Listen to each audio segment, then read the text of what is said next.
विश्वव्यापी कोरोना संकट के इस दौर में वेंटिलेटर की कमी से जूझ रही है। इस बीच दिल्ली टेक्निकल यूनिवर्सिटी के दूसरे वर्ष के एक छात्र ने वेंटिलेटर का एक ऐसा मॉड्यूल तैयार किया है जो न सिर्फ पोर्टेबल है बल्कि काफी कम कीमत में तैयार हो सकता है। कुलदीप शर्मा की रिपोर्ट देखिए। विश्वजीत झा हमारे सहयोगी, उनकी रिपोर्ट देखिए। देश कोरोना संकट से जूझ रहा है और ऐसे वक्त पर जब पूरा विश्व इस महामारी की चपेट में है, सबसे ज़्यादा ज़रूरत जो महसूस हुई वो हुई वेंटिलेटर की, पीपीई किट की और मास्क की। लेकिन वेंटिलेटर को लेकर आखिरी वक्त तक भी तमाम सवाल उठते रहे कि इतना जो वेंटिलेटर जितनी ज़रूरत होनी चाहिए उसकी पूर्ति कैसे हो। लेकिन कई ऐसे छात्र हैं जो कि ऐसे सैंपल्स तैयार कर रहे हैं। उनका ये दावा भी है कि ये काफ़ी कम खर्च में तैयार होने वाला है। दिल्ली टेक्निकल यूनिवर्सिटी के दूसरे ईयर के छात्र हैं विनय कुमार। इन्होंने एक ऐसा ही वेंटिलेटर तैयार किया, पोर्टेबल वेंटिलेटर। विनय हमारे साथ हैं।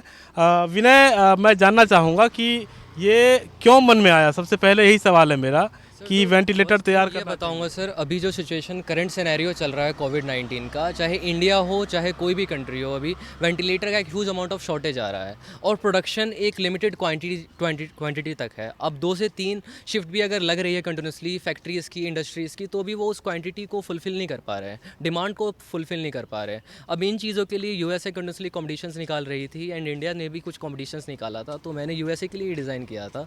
बट मैंने यूएसए में डिज़ाइन फाइल्स को सबमिट करने से पहले मैंने ये चीज़ मेरे माइंड में आई कि ये चीज़ मैं अपने इंडिया के साथ भी कर सकता हूँ। एज अ इंडियन फर्स्ट चीज़ मेरे माइंड में ये आता है कि मैं इंडियन हूँ तो इंडियन को मुझे सपोर्ट करना चाहिए, इंडियन टेक्नोलॉजी इससे मेरी आगे बढ़ेगी। तो इस वजह से मैंने इस वेंटिलेटर को डिज़ाइन किया।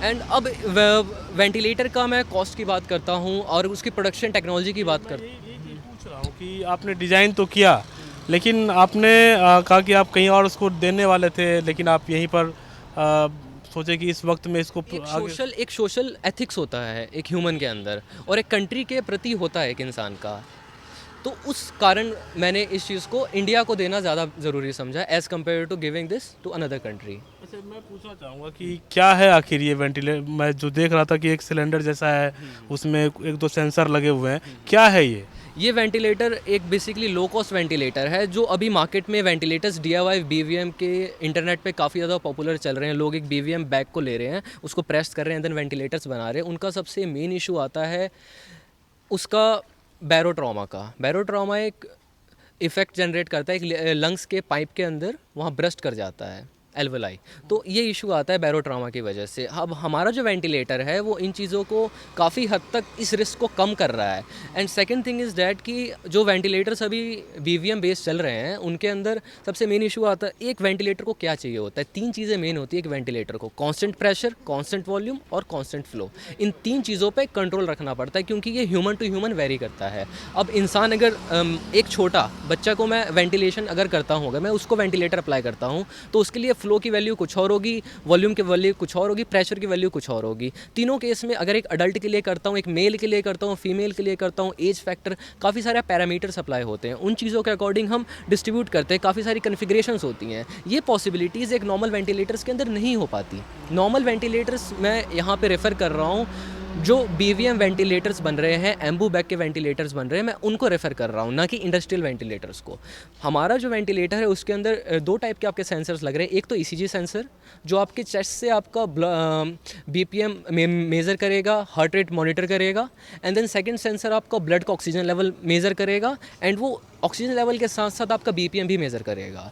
अब हमने 2 सेंसर हार्ट रेट के लिए क्यों यूज़ किया? रीज़न ये था कि अब एक जो हमारा जो करंट सिनेरियो कोविड, मैंने बेसिकली कोरोना वायरस के लिए ही बनाया था। तो इसमें क्या होता है कि ह्यूमन मूवमेंट बहुत ज़्यादा करता है क्योंकि उसको सांस लेने में तकलीफ़ होती है, तो जो छाती होती है वो बहुत ज़्यादा फूलती है, फिर बहुत ज़्यादा सिकुड़ती है। तो इस वजह से जो वैल्यू आती है डाटा की, सेंसर्स की, वो कई बार फ्लक्चुएट करती है और एक्यूरेट वैल्यूज़ नहीं आती। सो इस कारण अगर उस केस में पेशेंट के अंदर मूवमेंट ज़्यादा हो रहा है तो हम उस सेंसर को छोड़ के दूसरे सेंसर पे शिफ्ट कर सकते हैं। तो इससे एक्यूरेसी, फिर जो लेवल ऑफ ट्रीटमेंट है वो काफ़ी हद तक इम्प्रूव हो सकता है। हम इंडस्ट्री को, मैं ये नहीं कह रहा कि मैं इंडस्ट्री को 100% टारगेट कर रहा हूँ, मैं पूरा इंडस्ट्री लेवल का प्रोडक्ट नहीं, मैं ये नहीं कह रहा। हम बट इंडस्ट्री का अल्टरनेट हमने बनाया है। हम उससे कम पर अगर हमारे पास शॉर्टेज है तो हम एज अ अल्टरनेट हम उसको यूज़ कर सकते हैं, उसमें कोई दोराही ही नहीं है। सेंसर्स बेस्ड काफ़ी सारी चीज़ें मैंने बनाई भी हैं। तो मैं सबसे पहले कुछ भी करने से पहले एक R&D अप्लाई करता हूँ उसके ऊपर, काफ़ी देर रिसर्च करने के बाद उसके बाद ही मैं उस पर काम शुरू करता हूँ। तो मैंने इसके लिए काफ़ी ज़्यादा डिज़ाइंस देखे जो बच्चे बना रहे थे, कुछ डिज़ाइन कॉम्पिटिशन्स को भी मैंने उसमें पार्टिसिपेट किया, ये देखने के लिए कि बच्चे किस टाइप के बना रहे हैं। उनकी इमेजेस देखी, काफ़ी सारी चीज़ें देखा मैंने। उसके बाद मैंने यूनिवर्सिटी से आपने कांटेक्ट किया, कोई सहायता यहाँ से नहीं मिली? अभी तो DTU से मैंने कोई ऐसा कांटेक्ट किया नहीं है, बट आई नो कि DTU से अगर मैं करूँगा तो सपोर्ट मिल जाएगा। बट मैं सपोर्ट कहीं और से चाह रहा हूँ, मैं सपोर्ट DRDO के एंड से चाह रहा हूँ या महिंद्रा के एंड से चाह रहा हूँ। मैं डायरेक्टली इंडस्ट्रियल सपोर्ट चाह रहा हूँ मैं। नो मैटर, DTU मेरा बेस्ट है और मुझे फ़क्र है, ये टेक्नोलॉजी काफ़ी अच्छी प्रोवाइड करता है, सपोर्ट प्रोवाइड करता है स्टूडेंट्स को आगे बढ़ने के लिए। बट राइट नाउ मैं उन चीज़ों से अभी सपोर्ट्स नहीं चाह रहा, बिकॉज यहाँ पे क्या है कि हमारे पास टाइम बहुत कम है, प्रोडक्ट की डेवलपमेंट जल्दी करनी है। अब अगर हम यहाँ से इस तरीके से काम करते हैं, अभी R&D टीम बैठेगी, पूरा एक मीटिंग होगा, उसके बाद मुझे टीचर सैंक्शन किया जाएगा, तो एक लेंदी प्रोसेस है वो। तो मैं उस प्रोसेस से ना होकर मैं डायरेक्टली उनके साथ, उन्हीं की एग्जिस्टिंग टीम के साथ काम करके प्रोडक्ट को डिलीवर करना चाह रहा हूँ। क्या हैं आप?